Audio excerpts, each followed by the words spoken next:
kebencian dari sebuah panggung ekonomi politik yang seolah sengaja dirancang oleh pihak tertentu untuk mendapatkan keuntungan di balik wacana dan produksinya. Jelas ini meresahkan masyarakat pengguna informasi saat politik dengan unsur sara akan hanya berujung sebagai ujaran kebencian saja. Lalu, dalam politik sara dalam media sosial ini selalu berujung pada ujaran kebencian. Jika kita melihat kilas balik beberapa penyelenggaraan pemilu baik di tingkat nasional maupun di tingkat daerah, pernah ada wacana politisasi isu, suku, agama, ras, dan antar golongan dalam kampanye yang mempengaruhi pilihan politik. Contohnya adalah kemunculan komentar, foto-foto, dan video di media sosial yang bernada rasis dan menghina kelompok, suku, atau agama lain. Beredarnya spanduk provokatif seperti larangan memilih pemimpin yang berbeda agama, jelas ini akan mempengaruhi situasi kondusif di tengah-tengah masyarakat.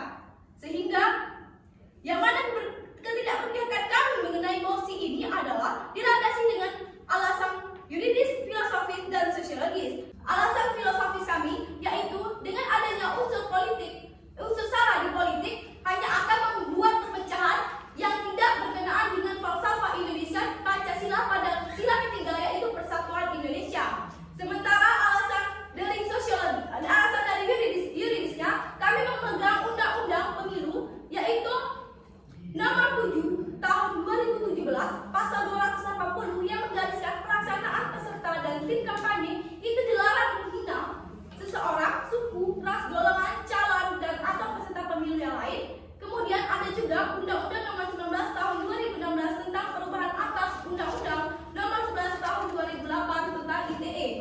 Oleh karena itu, sekali lagi kami dari tim kontra menolak dengan tegas mosi perdebatan kali ini yaitu politik dengan unsur sara di media sosial. Baik, terima kasih tim kontra. Namun kami dari tim pro dengan tegas menyatakan bahwa kami setuju dengan politik dengan unsur sara di media sosial. Kami meyakini bahwa media sosial memang seringkali menjadi tempat untuk mengeluarkan ekspresi dan berpendapat. Bahkan saking dinamisnya sedikit banyak media sosial mempengaruhi perkembangan media di Indonesia, khususnya media online. Dalam hal tersebut masuk juga dalam politik. Karena pendekatannya hingga ke individual dan masing-masing pengguna internet. Politik dengan unsur sara di media sosial bagi kami adalah sebuah kebebasan berpendapat di dunia maya. Lagi pula, sudah ada pengaturan perundang-undangan untuk mengatur hal-hal seperti telekomunikasi dan keterbukaan informasi publik, seperti Undang-Undang Nomor 36 Tahun 1999, Undang-Undang Nomor 11 Tahun 2008, dan Undang-Undang Nomor 14 Tahun 2008, yang mana masyarakat bebas berkomentar di dunia maya sebagai media berdiskusi dan menyampaikan pendapat. Selain itu, peran media sosial dalam dunia politik Indonesia tak bisa dinaikkan begitu saja. Selain digunakan sebagai upaya branding, media sosial adalah saran yang paling mudah untuk mendekatkan diri kepada masyarakat. Karena jika dilihat dan diamati, penggunaan media sangat mempunyai peran dalam kehidupan masyarakat dan bidang politik dengan unsur sara. Bukankah itu merupakan salah satu bidang yang sangat membutuhkan publisitas dan media mempunyai peran agar bisa mempromosikan diri sebagai partai politik maupun tokohnya. Selanjutnya, seperti yang kita ketahui bahwa kebebasan berpendapat dan berekspresi diatur dalam Undang-Undang Pasal 28 dan Pasal 28E ayat 3, yang mana setiap orang berhak atas kebebasan berserikat, berkumpul, dan mengeluarkan pendapat. Maka, dari itu kami setuju dan berpihak pada mosi mengenai politik dengan unsur sara di media sosial. Izin menambahkan, saya selaku perwakilan dari tim pro mempertegas lagi bahwa kami tim pro setuju dengan mosi ini sebab peran dan pemanfaatan media sosial di dalam bidang politik bisa dilihat bahwa sudah banyak dari politikus Indonesia mereka membuat blog pribadi yang membahas tentang pandangan-pandangan dan kritik tentang masalah yang pada saat ini sedang ramai sekali diperbincangkan. Dalam hal ini, politikus akan membuat masyarakat berkesan tentang apa yang diunggah dan hal itu akan mempengaruhi popularitasnya. Oleh karena itu, penggabungan ke dalam kelompok tersebut tidak terlepas dari adanya rasa persamaan yang didasari oleh sebuah identitas. Umumnya, identitas terdapat dalam berbagai bentuk dan jenis seperti identitas gender, agama, suku, profesi, dan lain sebagainya. Suatu politik yang didasarkan dengan unsur sara menurut kami bertujuan untuk merangkul kesamaan atas dasar kesamaan suku. Interupsi? Silakan. Baik, kami dari tim kontra tidak setuju dengan tim pro karena menurut kami sangat tidak layak jika seorang politikus maupun calon pemimpin menggunakan upaya branding di media sosial dengan unsur sara. Karena dengan cara seperti itu, maka politik berunsur sara malah akan menjadi opini publik bahwa orang yang tidak beridentitas sama tidak pantas untuk menjadi pemimpin. Dan ini tentu saja menyebabkan kaum minoritas akan kehilangan hak yang sama di dalam pemerintahan negaranya, khususnya dalam ranah pemilu dan pemilihan. Mengenai kebebasan berpendapat, itu memang sudah diatur di dalam undang-undang, tetapi juga diperlukan pembatasan kebebasan dengan tujuan untuk silakan. Kami kurang setuju atas pernyataan tim kontra yang disampaikan mengenai pembatasan kebebasan berpendapat, yang dimana kebebasan membatasi masalah semakin dibatasi akan bersinggung dengan kebebasan orang lain. Urgensi kebebasan berpendapat justru saat disampaikan di publik atau di muka umum. Berpendapat di muka umum itu wajib dihormati ataupun dijamin meskipun kita tidak sependapat. Untuk itu, pengaturan soal pembatasan kebebasan berpendapat harus dirumuskan dengan jelas apa saja yang bisa jadi standarnya. Itu perlu agar tidak dengan mudah membatasi kebebasan berpendapat karena sebab ada yang tersinggung atau tidak nyaman, dan jika ada pembatasan dalam mengutarakan pendapat, jadi bagaimana masyarakat merespon akan aturan tersebut? Biasanya orang yang tidak suka atau benci ketika mengungkapkan pendapat yang bertentangan dengan pendapat kita, maka kita sering menganggapnya itu pendapat mereka sebagai ujaran kebencian. Maka itu kebebasan berpendapat itu tidak boleh dibatasi. Itu artinya kita tidak percaya atas pendapat yang telah diutarakan mengenai kebebasan berpendapat. Yang pertama, kebebasan berpendapat itu tidak memiliki kebatasan karena berupa perkataan bukan tindakan. Jadi intinya, larangan norma itu adalah larangan untuk penyebaran kebencian di dalam masyarakat yang sangat beragam. Dengan keberadaan pasal tersebut, negara melindungi warga negara dari keberagaman yang di dalam ada penyebaran informasi yang melahirkan permusuhan dan penyebaran kebencian.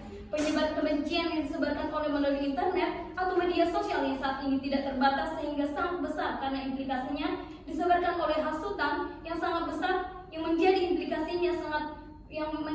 implikasinya berdampak konflik dari individu, komunal ataupun kelompok yang melahirkan disintegritas.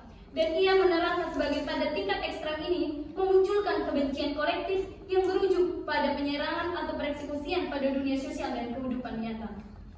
Baiklah, terima kasih. Berarti menurut tim pro bahwa berpendapat bahwa kebebasan berpendapat tersebut tidak memiliki batasan. Bukankah hal itu hanya akan melanggar hak orang lain?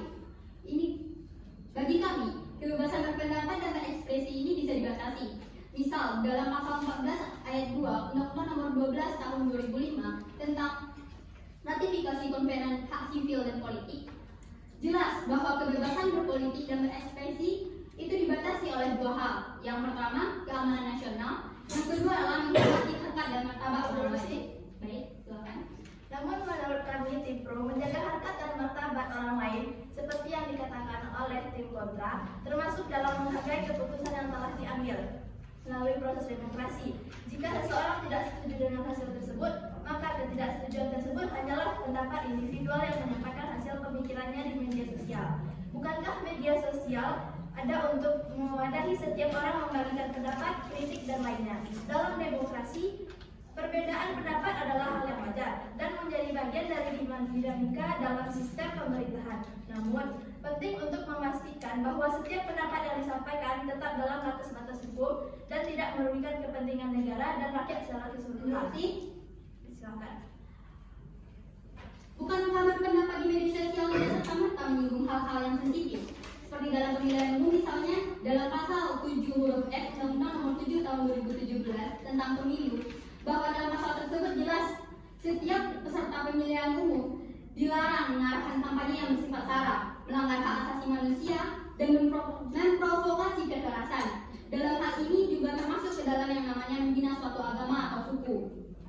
Dalam konteks berpolitik, penggunaan isu sara dan dalam kampanye dapat membahayakan stabilitas keamanan masyarakat.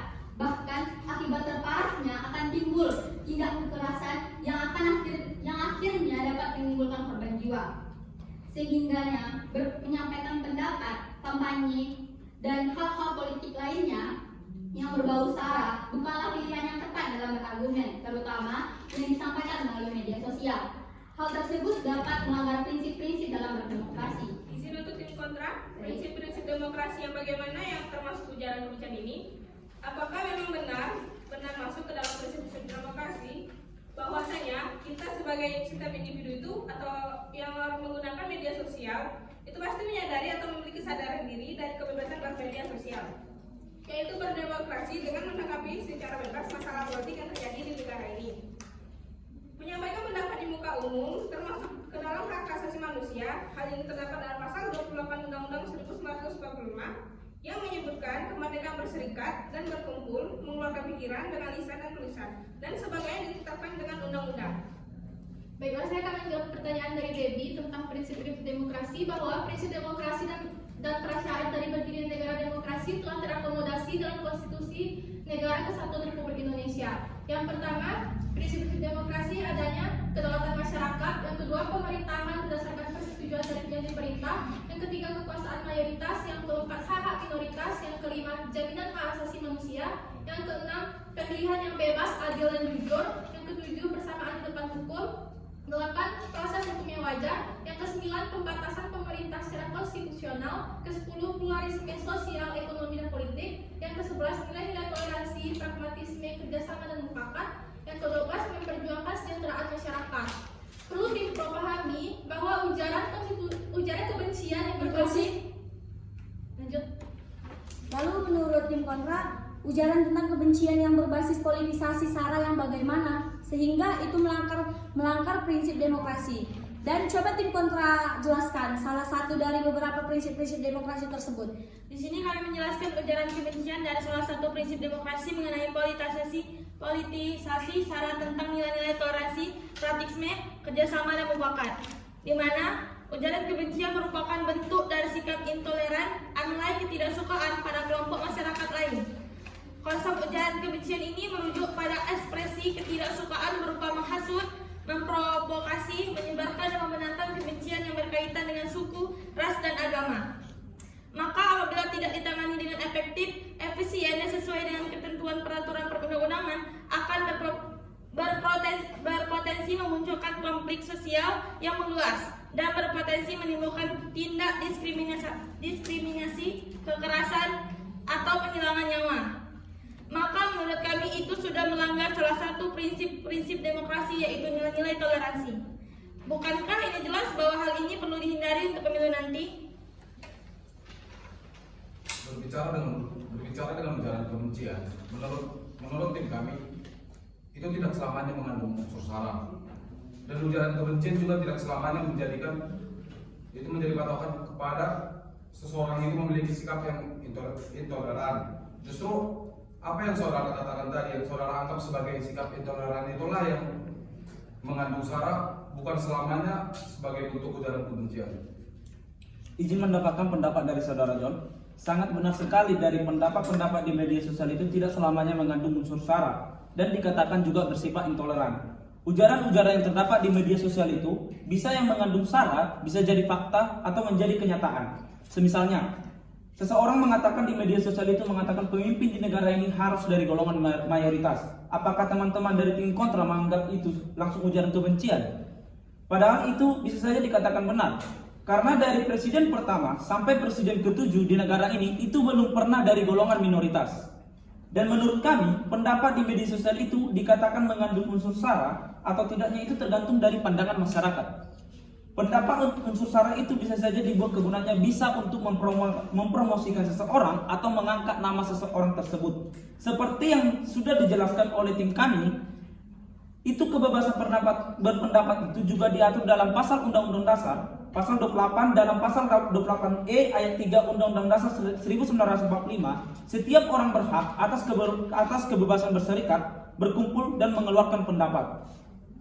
Baik, di sini yang menjadi pokok pembahasan kali ini adalah politisasi SARA di media sosial. Perlu diketahui bahwa pendapat-pendapat yang disampaikan dalam media sosial dapat menimbulkan masukan-masukan secara tidak langsung yang menimbulkan diskriminasi terhadap golongan-golongan yang berbeda. Seperti contoh yang telah disampaikan sebelumnya, ketika terdapat pendapat yang dituliskan di media sosial yang menyatakan bahwa pemimpin di negara ini harus dari golongan mayoritas, maka kata harus tersebut merujuk kepada hasutan di mana seolah-olah menyatakan bahwa pemimpin dari negara minoritas tidak diperbolehkan menjadi pemimpin.